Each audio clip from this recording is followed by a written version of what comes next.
Ramir! I'm so happy you decided to come home. I missed you. I missed you.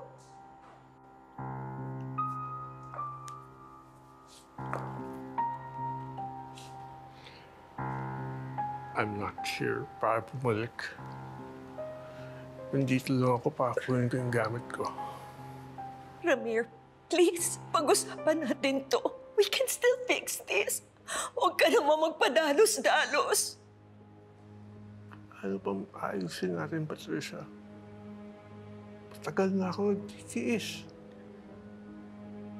Ilang beses ko na pinagpas yung pagiging domineering mo. Yung emotional blackmail. Pati yung pagsira ng relationship ko sa anak ko si Lilette. I've had enough. Kaya hanggang dito na lang tayo. Anong ibig mong sabihin? Hindi na kita kayang pakisamahan, Patricia. I'm leaving for good. Nag-file na ako for annulment. Please don't do this to me.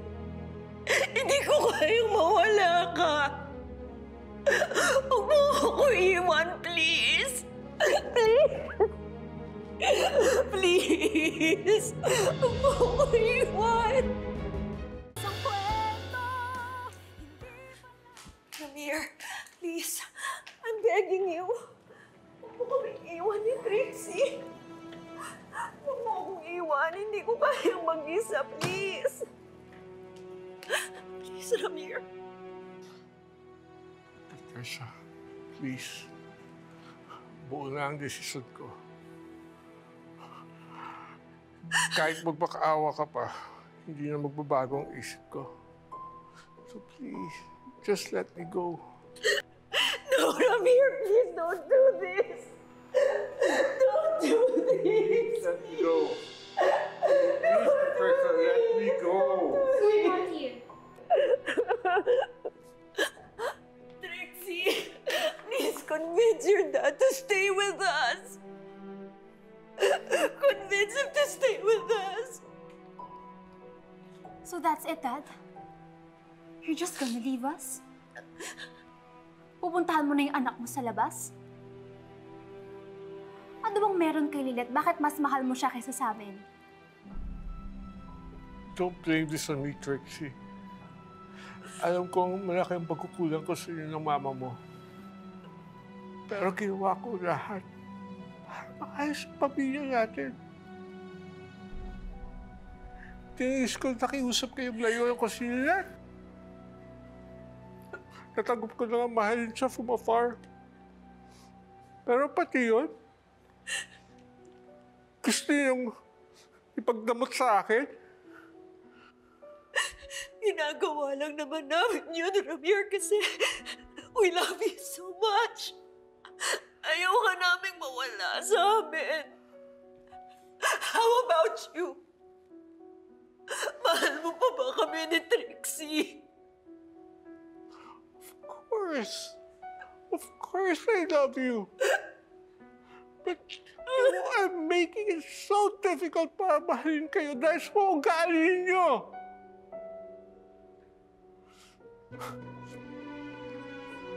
Kahit masakit sa akin, iwanan kayo. I have no choice. Kaya ako gawin. Nang sa ganon, sana magising kayo at pakita niyo yung pagkakamali niyo. At pareho na tayong mabuhay sa tahimik.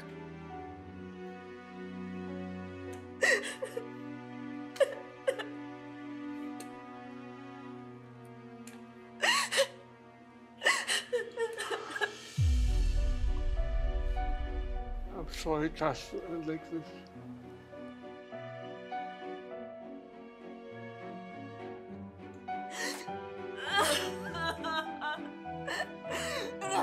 Here.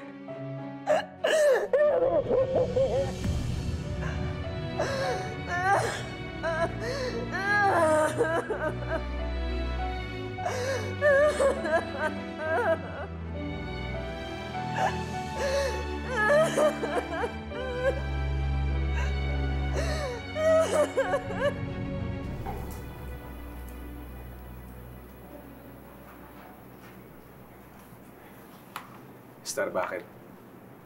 Dalawang isip ka ba kung itutuloy mo yung pagka-file ng petition for custody of minor?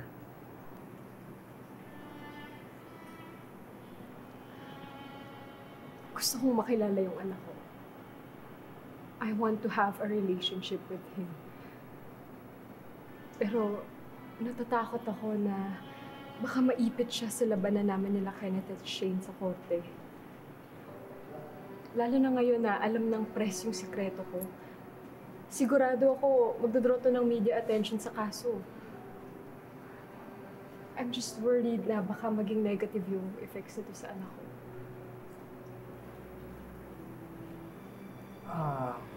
Naiintindihan namin yung concern mo, Esther. Kaya lang, hanggang ngayon, matigas ang tatay ng bata eh. Determinado siya na gawin ang lahat para hindi ka makalapit kay Kenny. But in fact, legally, you have every right as a mother na makuha ang bata na isang minor under 7 years old. Gusto mo talagang maging parte ulit ng buhay ni Kenny, ito yung tamang paraan na naaayon sa batas.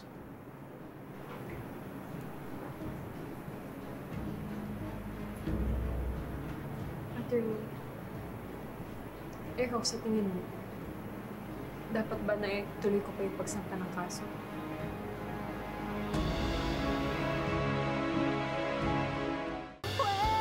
Sana, wag lang yung gusto mo yung isipin mo. Sana isipin mo rin kung ano yung gusto at mararamdaman ng bata. Kung tatanggapin ka ba ng anak mo. May ipapangako mo ba na mamahalin mo siya at hindi mo na siya pababayaan ulit. Kasi baka umasa yung bata. Tapos sa bandang huli, sasaktan lang din naman si Kenny. No child deserves that. I appreciate your honesty and you being straightforward, attorney. Pero wala akong balak na paasahin ulit o biguin ulit yung anak ko. Sincere yung intentions ko sa kanya. Pero, how do I prove myself to him kung hindi ako mabibigyan ng chance? How do I make him feel how much I love him and how much I regret leaving him kung hindi ko siya makakasama?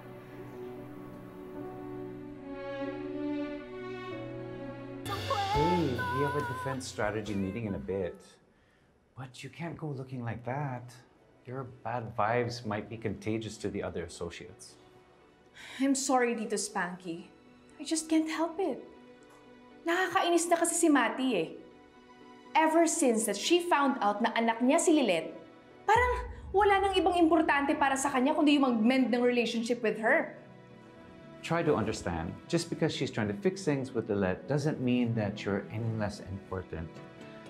Instead of wallowing in a bad mood, why don't you try a different approach? Instead of fighting with your mom, why don't you stop antagonizing her and show her that you're mature enough to handle this situation? That way, it won't escalate.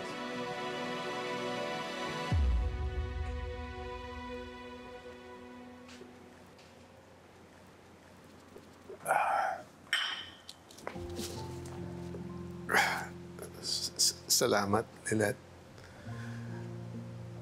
Sana huwag mong kalimutan yung mga pinag-usapan natin kanina. Sana mabigyan mo ng pagkakataon si Meredith na mapatunayan siya na nagsisisi siya talaga sa mga kasalanan na ginawa niya sa'yo. Nilapitan niya po ba kayo para kausapin ako? Hindi, anak. Kung ganun po, bakit porsigido po kayo na magkaayos kaming dalawa? Dalawang beses na akong inatake sa puso. Kahit na anong pag-iingat gawin ko, hindi naman nating alam kung ano talagang mangyayari. At kung oras ko na talaga, gusto ko sanang napapaligiran ka ng mga taong nagmamahal sa'yo. Kapag wala na ako, alam ko, nandyan si Ces. Pero sana maging bahagi rin ng buhay mo ang tunay mo'y nanay. Naman po kayong magsalita ng ganyan. Masyado pa po kayong bata. Sigurado po ako, magtatagal pa yung buhay niyo. Tsaka, lagi po kaya akong nagpe-pray na maging healthy na kayo ulit. Kasi gusto ko pa po kayong makasama ng mahabang panahon. Tungkol naman po dun sa request nyo na makipag-ayos na ako kay Attorney Mer, nag-iisipan ko po. Pero kung ano man po yung maging kahihinat na ng relasyon namin bilang mag-ina, gusto ko pa rin pong magpa-thank you sa inyo. Para saan? Kasi po ginawa niyo lahat para malaman ko yung katotohanan. Dahil po sa inyo, wala na pong palaisipan sa isip ko. Di ko na po kailangan hanapin yung totoong nanay ko. Buo na po yung pagkatao ko. Kaya maraming salamat po. Hindi mo kailangan magpasalamat sa akin. Kung tutusin nga, maliit lang na bagay ito sa dami ng mga kasalanan ko sa iyo. Basta, asahan mo lahat ng gagawin ko para mapasaya ka. Para dumating yung araw na masasabi mong proud ka sa tatay mo.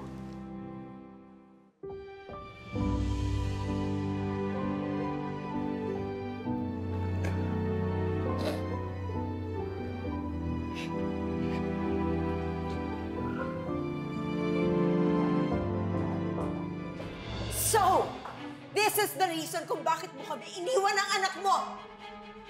Para makasama mo yung anak mo sa labas. Yung daddy ko! Lumayo ka! Tracy, tama na ba?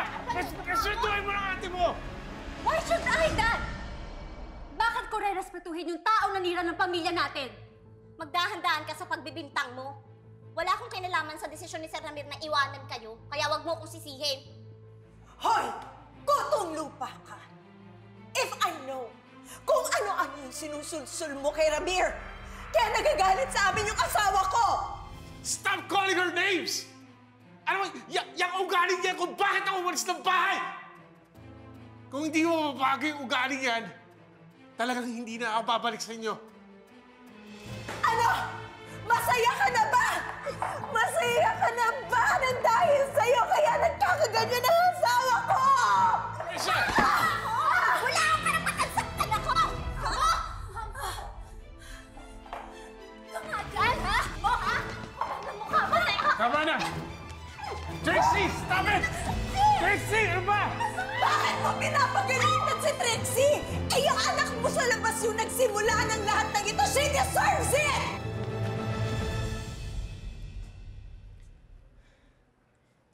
You know what? You're absolutely right, Tito.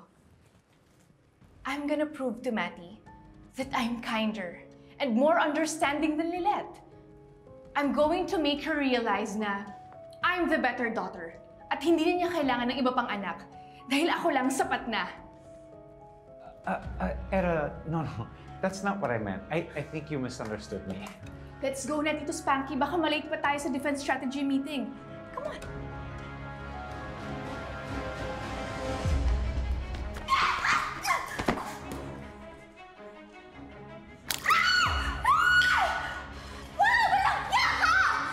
Salamat ka. Yan lang napala mo. Nagtitimpi lang ako dahil mas bata ka sa akin, pero pag di ka tumigil,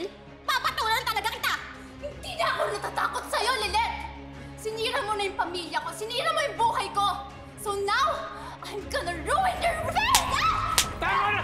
Sino ba? Ano ba? Ano ba? Tama na! Akong makakaaway mo! Tumigil ka! Ramir! Ano ba yung ginagawa mo? Bakit hindi mo tratuhin ng patas yung mga anak mo? Bakit yan lang yung kinakapihan mo? Walang ginagawa si Lilet! Kayo yung sumugod dito, sinasaktan niyo siya, inaakusan niyo kung ano-ano! Dahil yan sa mga ugali ninyo! At bakit ko kayo kakapihan? Siya ang rason kung bakit hindi nabigyan ng hustisya yung pambababoy kay Trixie! Siya ang sumira sa pamilya natin!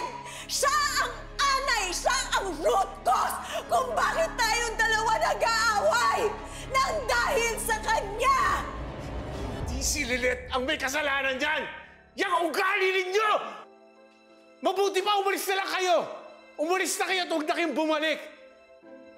Hanggat hindi nyo natututunan na tanggapin na si Lilet ay anak ko, hindi na magkakayos ang pamilya natin. Kahit kailan, hindi ko ituturing na kapatid yung anak mo sa labas. I would rather cut my tongue than call her ate. Lilet, magpakasaya ka. Namnamin mo na ang mga sandaling ito na kasama mo si Ramir. Because I promise you, I will make your life a living hell! Let's go,